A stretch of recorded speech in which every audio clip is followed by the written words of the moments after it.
তো বন্ধুরা, আপনারা নিশ্চয়ই আপনাদের ঘরে যে সোলার এবং ইনভার্টার ব্যাটারিগুলো আছে, এই ব্যাটারিগুলোতে নিশ্চয়ই ব্যাকআপ পাচ্ছেন না, ব্যাটারিগুলো ঠিকঠাক চলছে না, যার কারণে আপনারা এই ভিডিওটি দেখতে এসেছেন। তো আপনারা এই ভিডিওটি লাস্ট পর্যন্ত দেখতে থাকুন। অবশ্যই আপনাদের ব্যাটারিগুলো আপনারা ঘরে বসে মেনটেনেন্স করতে পারবেন এবং ব্যাটারিগুলো দীর্ঘদিন চলবে। দীর্ঘদিন চলবে মানে এই যে ব্যাটারিগুলো, এই লেড অ্যাসিড ব্যাটারি কিন্তু খুব বেশি দিন চলে না। মানে আমরা যদি ইনভার্টারের দিকে দেখি তাহলে কিন্তু এই ব্যাটারিগুলো 1 বছর পর কিন্তু ব্যাটারি আমাদের যে লংজিবিলিটি ব্যাকআপ দিত সেই ব্যাকআপ দেওয়া বন্ধ করে দেয়, আস্তে আস্তে কমিয়ে দেয়। এবং সোলারের ব্যাটারির ক্ষেত্রে আমাদের 2 থেকে 3 বছর চলে, তারপরে কিন্তু লংজিবিলিটি ব্যাকআপ দেওয়া কমিয়ে দেয়। তো এই ব্যাটারি ব্যাকআপ কীভাবে আমরা বাড়াবো এবং ব্যাটারির ক্ষমতা কীভাবে বাড়বে সেটা সম্পর্কে আমরা কিন্তু এই ভিডিওতে বিস্তারিতভাবে জেনে নেব। তো চলুন আমরা দেখে নিই এই যে ব্যাটারি, লেড অ্যাসিড ব্যাটারি, এই ব্যাটারির উপরে আমরা কি কি উপায় অবলম্বন করে ব্যাটারির লংজিবিলিটি বাড়িয়ে নিতে পারি। তো আজ এই ভিডিওতে আমরা কিন্তু একদম ঘরোয়া পদ্ধতিতে কীভাবে ব্যাটারির মাইলেজ বাড়িয়ে নেওয়া যায়, মানে লংজিবিলিটি বাড়ানো যায়, এবং ব্যাটারির কীভাবে ক্ষমতা বাড়াবেন, ব্যাকআপ বাড়াবেন এবং ব্যাটারিটি কীভাবে বেশি দিন চলবে সেটা কিন্তু আজকে আমরা এই ভিডিওতে দেখে নিব। তো চলুন দেখে নিই। তো বন্ধুরা, আমাদের ঘরের যে সোলার এবং ইনভার্টার ব্যাটারিগুলি ব্যাকআপ দেয় না কিন্তু আমাদের নিজেদের ভুলের কারণে। হ্যাঁ, ঠিকই শুনেছেন, আমাদের নিজেদের ভুলের কারণে। আর আমরা ঠিক কী কী ভুল করি যার কারণে আমাদের ঘরের সোলার এবং ইনভার্টার ব্যাটারিগুলি ব্যাকআপ দেয় না সেটা আমরা চলুন বিস্তারিতভাবে জেনে নিই। তো বন্ধুরা, আমরা যদি ভুলগুলি সম্পর্কে এক কথায় জানতে চাই তাহলে কিন্তু আমরা এক কথায় বলতে পারি যে আমরা ঠিকঠাক ব্যাটারিগুলোকে মেনটেনেন্স করি না। হ্যাঁ, ঠিকই শুনেছেন, মেনটেনেন্স করি না। তো আমরা আজকে এই ভিডিওতে পুরো বিস্তারিতভাবে জানবো যে ব্যাটারি কীভাবে মেনটেনেন্স করতে হয়। তো চলুন এক এক করে আমরা জেনে নিই। তো ব্যাটারি মেনটেনেন্সের মধ্যে প্রথমে যে কারণটা উঠে আসে সেটা হলো এই যে ব্যাটারির যে টার্মিনাল হয়, এই টার্মিনালে কিন্তু এরকম ধরনের ডাস্ট পড়ে যায়। আমি আপনাদের দেখিয়ে দিই, এই যে ঠিক এরকম ধরনের ডাস্ট পড়ে যায়। তো এই ডাস্টগুলো ঠিক কী কারণে পড়ে সেটা যদি আপনারা জানতে চান তাহলে আমি একবার বলে দিই। আমরা যখন ব্যাটারিতে জল ঢালি, জল ঢালার সময় এর ভিতরে যে ডিস্টিল ওয়াটার দিই, ওই ডিস্টিল ওয়াটার প্রয়োগ করার সময় আমরা আনব্যালেন্সে ঢেলে দিই, মানে কিছু জল বেশি কিছু জল কম। এবার এখান থেকে ছিটকে গিয়ে যখন এখানে লাগে, মানে লেড অ্যাসিড মিশ্রিত জল, এর ভিতরে তো 1250 গ্র্যাভিটিযুক্ত জল থাকে। এবার ওই জল যখন এর গায়ে হালকা ছিটে ফোটা লাগে তখন কিন্তু এর গায়ে এরকম ডাস্ট উঠতে শুরু করে। আর একটা কারণ হতে পারে সেটা হলো আমরা কিন্তু ব্যাটারিতে অনেক সময় পুকুরের জল বা নালার জল দিয়ে দিই, অনেকে ভুল করে, যারা জানি না। তো তখন কিন্তু ব্যাটারিতে এরকম ধরনের ডাস্ট উঠে যায়। তো আমরা ব্যাটারিতে প্রথমে এই যে এই ডাস্ট ক্লিন করব। আর যদি বলেন এই ডাস্ট কীভাবে ক্লিন করব তাহলে আমি আপনাদের পরে একটা বিস্তারিতভাবে ভিডিও এনে দেবো, যে ভিডিওটার মাধ্যমে আমরা দেখব যে এই ব্যাটারির ডাস্ট কীভাবে ক্লিন করতে হয়। তো আমি আপনাদের একটা কথা বলে দিই, আপনারা আপাতত এটাকে, এই যে নাট বোল্ট আছে, এটা খুলে এটাকে ভালো করে একটা ছুরি বা কিছু শিরিষ কাগজ, যেটাকে আমরা বলে থাকি বালি পেপার, সেটা দিয়ে ঘষে আপাতত ঠিক করে নিতে পারেন। পরবর্তী ভিডিওতে আমরা বিস্তারিতভাবে জেনে নেব। আর এই ডাস্ট যখন অতিরিক্ত এই টার্মিনালে পড়ে তখন কিন্তু ব্যাটারির ভিতরে আমাদের যে ইনভার্টার বা সোলার যাই কানেক্ট করা থাকুক তার কারেন্ট কিন্তু এর ভিতরে পৌঁছাতে পারে না এবং এর থেকে বাইরে যেতে পারে না, যার কারণে আমাদের ব্যাটারিটি খুব তাড়াতাড়ি ব্যাকআপ দেওয়া কমিয়ে দেয় এবং আমাদের যে ব্যাটারিটি ওটা কিন্তু খুব তাড়াতাড়ি ডেড হয়ে যায়। তো বন্ধুরা, এবার যদি আমরা দ্বিতীয় কারণটি সম্পর্কে জেনে নিই তাহলে কিন্তু আমাদের প্রথমে যেটা উঠে আসবে দ্বিতীয় কারণের, যে আমাদের যে ইনভার্টার বা সোলার প্যানেল যাই কানেক্ট করা থাকুক ব্যাটারির সাথে, এই ইনভার্টার এবং সোলার প্যানেল ঠিকঠাক চার্জ করছে কিনা সেটা কিন্তু আমরা দেখি না। তো ধরুন আমাদের যে ব্যাটারি আছে, ব্যাটারির সাথে সোলার প্যানেল কানেক্ট করা আছে। তো সোলার প্যানেল কানেক্ট করা থাকলে আমাদের যে সোলার প্যানেল, এই সোলার প্যানেলের উপরে কিন্তু একটা সময় পর এরকম ডাস্ট পড়ে যায়। আর এগুলোকে কিন্তু আমরা যদি দেখি উপর থেকে তাহলে কিন্তু বোঝা যায় না। আমরা যদি এর উপরে এরকমভাবে হাত টান দিই তাহলে কিন্তু এরকম নোংরা উঠে আসে। তো এই সোলার প্যানেল কীভাবে ক্লিন করতে হয় এবং কীভাবে মেনটেনেন্স করতে হয় সেটার বিস্তারিত ভিডিও কিন্তু আমার চ্যানেলে দেওয়া আছে, আর আমি এর লিঙ্কটা ডিসক্রিপশানে দিয়ে দেবো, আপনারা ওখান থেকে দেখে নেবেন। আর এরকমভাবে সোলার প্যানেল মেনটেনেন্স করার ভিডিও আপনারা কিন্তু ইউটিউবে আর কোথাও পাবেন না। তো আপনারা দেখে নেবেন এবং আপনাদের সোলার প্যানেল আপনারা ঘরোয়া পদ্ধতিতেই মেনটেনেন্স করে নেবেন। তো সোলার প্যানেলের পর্ব গেল। এবার যাদের ঘরে ইনভার্টার আছে তাদের দিকে যদি দেখি, তাহলে আমরা দেখে নেব যে আমাদের যে ইনভার্টার কানেক্ট করা থাকে কারেন্ট লাইনের সাথে, এই কারেন্টের ভোল্টেজ কিন্তু অনেক সময় ডাউন থাকে। আর এই ভোল্টেজ লো এর কারণে কিন্তু আমাদের যে ব্যাটারি ঠিকঠাক চার্জ হয় না, যার কারণে আমাদের ব্যাটারির গ্র্যাভিটি কিন্তু একটা সময় পর ডাউন হয়ে যায়। এর যেমন ডাউন হয়ে গেছে এরকম কিন্তু ডাউন হয়ে যায়। আর এই ব্যাটারি গ্র্যাভিটি ডাউন হয়ে গেলে আমাদের যে ইনভার্টার আছে ইনভার্টার কিন্তু ঠিকঠাক ব্যাকআপ দেয় না। তো আমাদের কি করতে হবে, ভোল্টেজ স্টেবিলাইজার ব্যবহার করতে হবে। আর এই ভোল্টেজ স্টেবিলাইজার সম্পর্কে যদি আপনাদের ভিডিও দেখতে হয় কীভাবে ভোল্টেজ স্টেবিলাইজার বানাতে হয়, তাহলে নিচে অবশ্যই কমেন্ট করবেন, আমি পরবর্তীতে ভিডিও নিয়ে আসবো। আমার এখানে কিন্তু সব ধরনের কাজ হয়, স্টেবিলাইজার, ইনভার্টার সব কিছু রিপেয়ারিং করা হয়। তো বন্ধুরা, এরপরে আমরা যে কারণটা সম্পর্কে জেনে নেব, এরপর কিন্তু আমরা 3 নম্বর কারণ সম্পর্কে জেনে নেব। তো আমাদের 3 নম্বর কারণে যেটা আমরা দেখব যে আমরা কিন্তু ব্যাটারিতে ঠিকঠাক সময় মতো জল দিই না। আর এটা কিন্তু মেইন কারণ, মানে আমাদের এটা কিন্তু লেড অ্যাসিড ব্যাটারি। আর লেড অ্যাসিড ব্যাটারিতে কিন্তু জল ঠিকঠাক সময় মতো না দিলে এই ব্যাটারিতে প্রবলেম আসবেই আসবে। তো আমরা যদি এই ব্যাটারিতে ঠিকঠাক সময় মতো জল দিই, তাহলে কিন্তু আমাদের 30% সমস্যার সমাধান একদম এক চান্সে হয়ে যাবে। তো আমরা যদি এই পজিটিভ সাইডের সেলটা খুলি, তাহলে কিন্তু আমরা দেখতে পাবো এই সেলটায় কিন্তু একদম জল ডাউন হয়ে গেছে।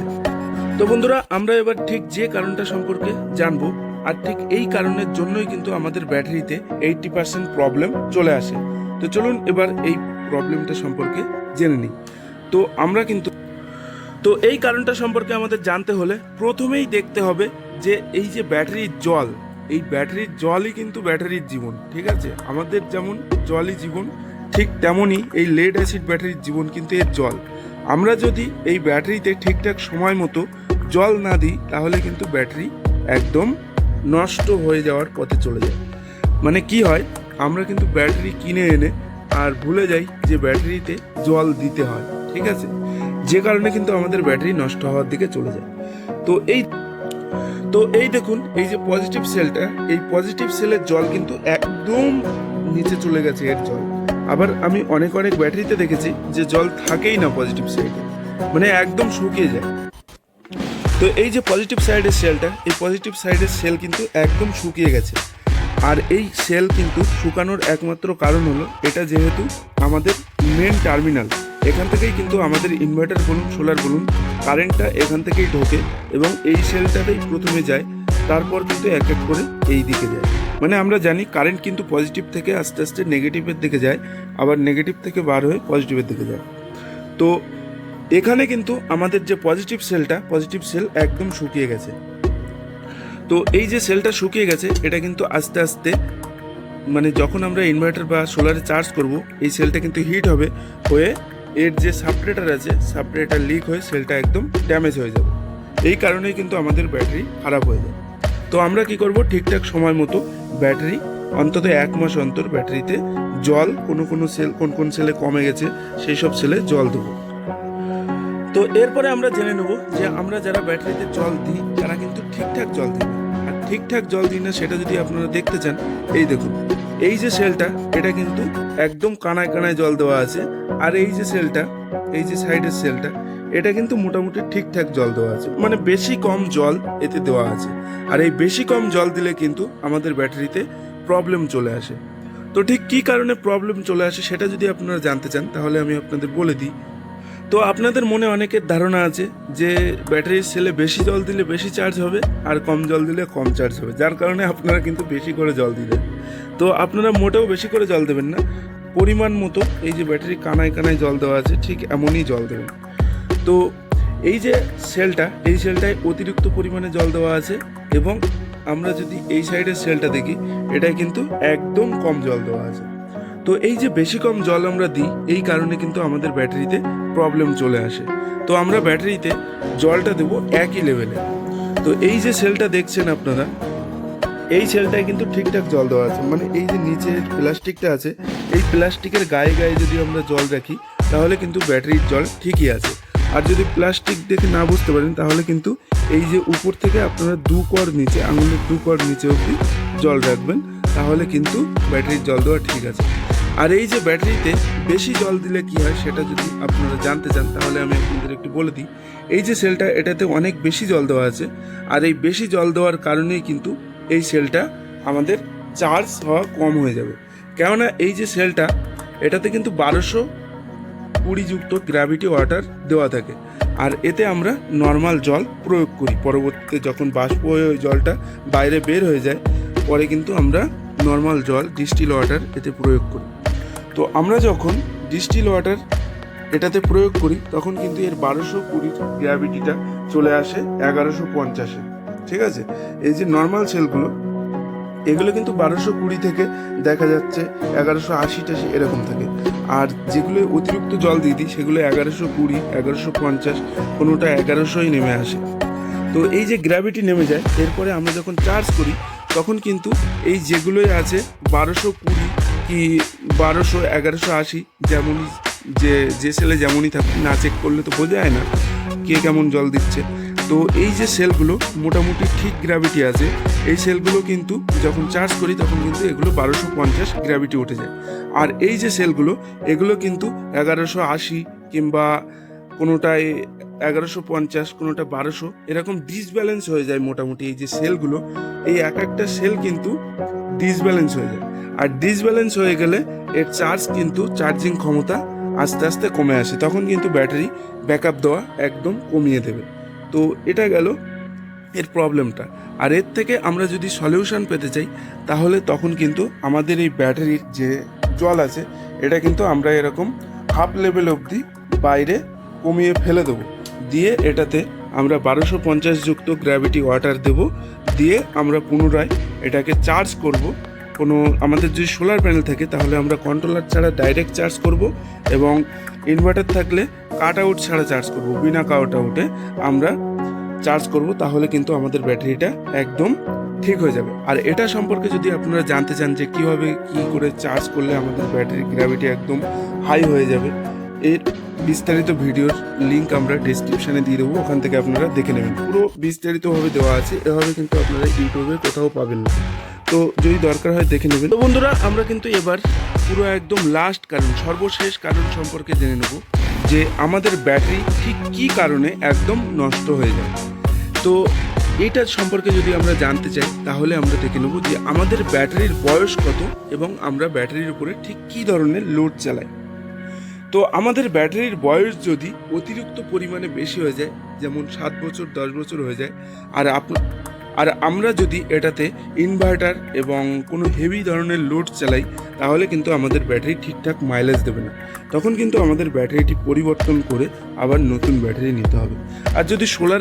আর যদি আমাদের যে ব্যাটারিটা ওটার উপরে আমরা সোলার লাগিয়ে আমরা নর্মাল লাইট জ্বালাই তাহলে কিন্তু মোটামুটি ঠিকঠাক ব্যাকআপ পাবো। এবং সোলারের যে ব্যাটারিটা আছে এটাতে কিন্তু আমরা হেভি লোড চালাতে পারবো না, যেমন ধরুন সোলারের পাখা, বা যেমন ধরুন যে আগের যে টিউব লাইটগুলো ছিল সোলারের, ওগুলো কিন্তু আমরা এর উপরে চালাতে পারবো না, তাহলে কিন্তু ব্যাটারি ব্যাকআপ ঠিকঠাক পাবো না। এটাতে আমরা যদি এখনকার যে এলইডি লাইটগুলো আছে সোলারের ডিসি, এগুলো যদি চালাই তাহলে কিন্তু আমরা মোটামুটি ঠিকঠাক ব্যাকআপ পেয়ে যাব।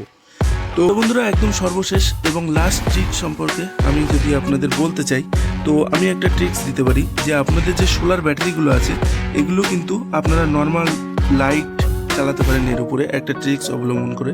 সেটা হলো আপনাদের যে সোলারের ব্যাটারি আছে এটাতে কিন্তু কন্ট্রোলার লাগানো থাকে। তো এই কন্ট্রোলার কি হয় যে আমাদের যে সোলারের ব্যাটারির সেল হয়, এই সেল কিন্তু একটা সময় পর গলে একদম এর ক্ষমতা কমে যায়, যার কারণে যখন আমরা কন্ট্রোলার লাগিয়ে রাখি তখন কিন্তু সোলার অতিরিক্ত পরিমাণে যখন চার্জ করে তখন এই 12 ভোল্ট দেখিয়ে দিবে, কিন্তু এর ভিতরে অ্যাম্পিয়ার ঠিকঠাক উঠবে না। ঠিক আছে, যার কারণে আমরা যখন এর উপরে লোড চালাবো তখন কিন্তু ঠিকঠাক ব্যাকআপ পাবো না। তো আমরা কি করব, এই কন্ট্রোলার খুলে আমরা ডাইরেক্ট ব্যাটারি থেকে চার্জ করব এবং এর থেকে আমরা ডাইরেক্ট লোড চালাবো, যে আমাদের পাখা এবং যতটা পরিমাণে যে হাই লোড আছে সেগুলো ছেড়ে আমরা নর্মাল এলইডি লাইট এগুলো চালাবো, তাহলে কিন্তু মোটামুটি ঠিকঠাক ব্যাকআপ আমরা পেয়ে যাব। তো বন্ধুরা, আজকের এই ভিডিওটা আমি এখানেই শেষ করছি। দেখা হচ্ছে পরবর্তী কোনো ইন্টারেস্টিং ভিডিওতে। ততক্ষণ ভালো থাকুন, সুস্থ থাকুন। জয় হিন্দ, বন্দে মাতরম।